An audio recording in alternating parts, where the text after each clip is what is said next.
MetalNationRadio.com. Interesting question for you, Paul. When you first obviously worked with Black Sabbath and you guys went out to America, what was your first experience of America like? Can I just, before we start, can I just mention this? Of course. It's been on my mind since I've listened to it on the radio. Yeah. How the fuck are you cheeky bastard, the way you knocked my first professional?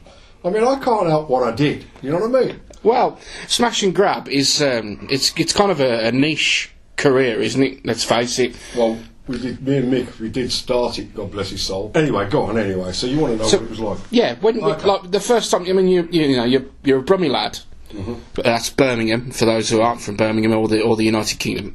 You're a Brummie lad, you've got a job with the greatest rock and roll band in the world, and then they go, right then, we're going to America. How was that first experience for you, and was that your first time abroad? No, I've been to the usual places. Oh, Spain, yeah, the usual English haunts. First place we got there.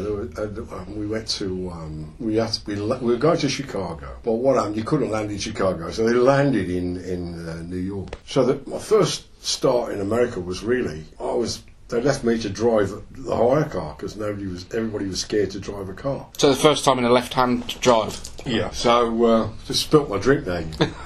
I did notice, yeah. Yeah, so anyway, so that was the first time, and we give some chick a lift as well, who was crying because she couldn't get home and everything.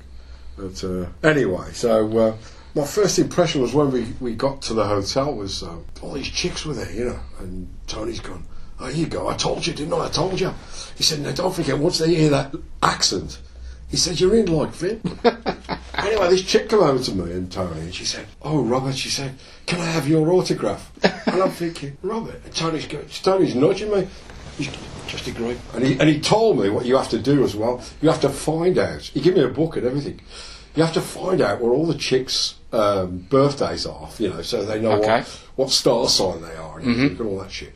So he'd been teaching me all about that, how I matched up with others, and this, that, and the other, and these are the best, and this, that, and the other. Stay away from the Geminis. Well, you know, I didn't actually. That's why. So he was well into his astrology then. Yeah. Oh, yeah. He was all. No, it was only because that's how he laid chicks, I suppose. He's teaching me, you know. So he's teaching me. So this chick goes, oh, she said, what are you doing? What are you and Tony together, and this, that, and the other? And I'm going quick on my feet, you know. I'm going. Well, you know, we're thinking of, doing a tour of, I forget what it was now, some sort of tour. We met up, you know, a radio tour. Yeah. And I'm thinking, who the fuck is this Robert? You know what I mean? Then Tony's gone and he's whispering in my ear. She goes, she thinks you're Robert fucking Plant.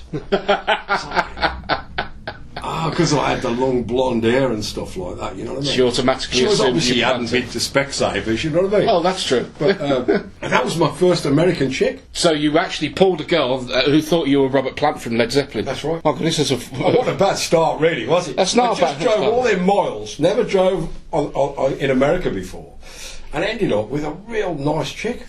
And, what sort of era was that? Was Robert Plant? 75, 76? 75. 1975. Yeah. Chicago.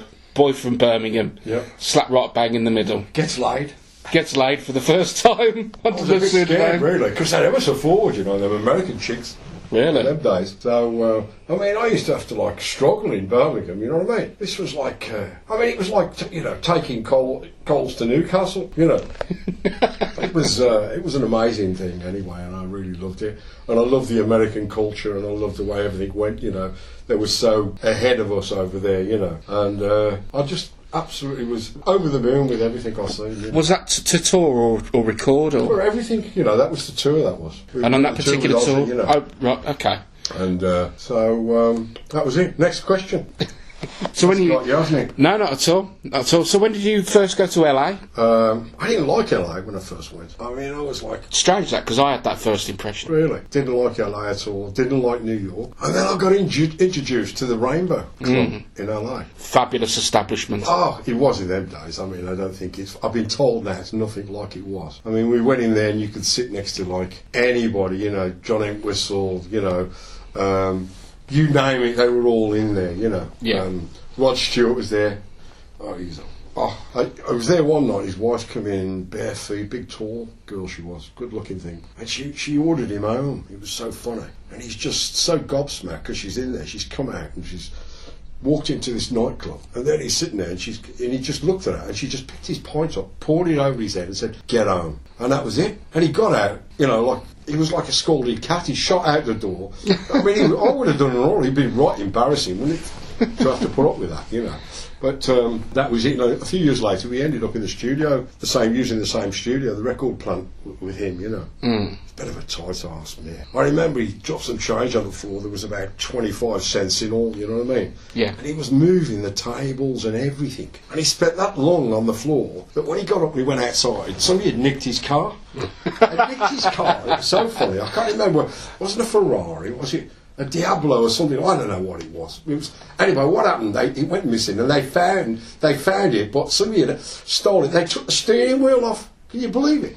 That's incredible. Yeah, just on one car. And, we did have some good. We did some good times in that studio, as it happens. In fact, I met Loretta Swit from MASH. Wow. She was so funny. She was great.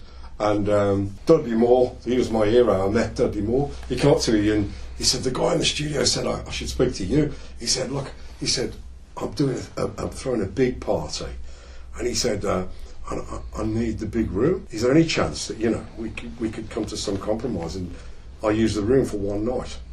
And I went, "Yeah, no problem. I'll just sort it out. When do you want it?" And he told me. And I went, "It's in Tony. Tony come out.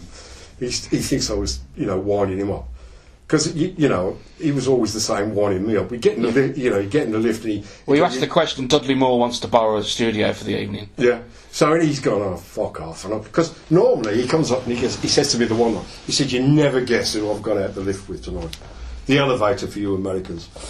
And I go, "Go on, tell me." And he comes up and I'm just ready to go down. He said, "You never guess who I've gone out the lift with. I was in the lift with." I go, "No, who?" He said, "John Wayne." I go, "Get away." Honestly, he said, "I fucking John Wayne." He said, "I got his autograph." And I never asked him for his autograph, to have a look. I thought, yeah. I got the lift. I thought, the lying bastard. By the time I got to the bottom floor, he's been dead about 5 years. You know what I mean? And he makes stories up like that. Just to wind you up. I've been in fucking so-and-so with so-and-so, and you think, you believe him? He was so convincing.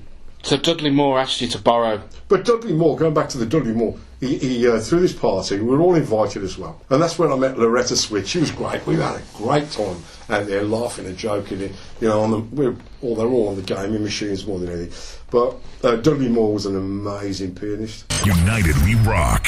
Metal Nation Radio.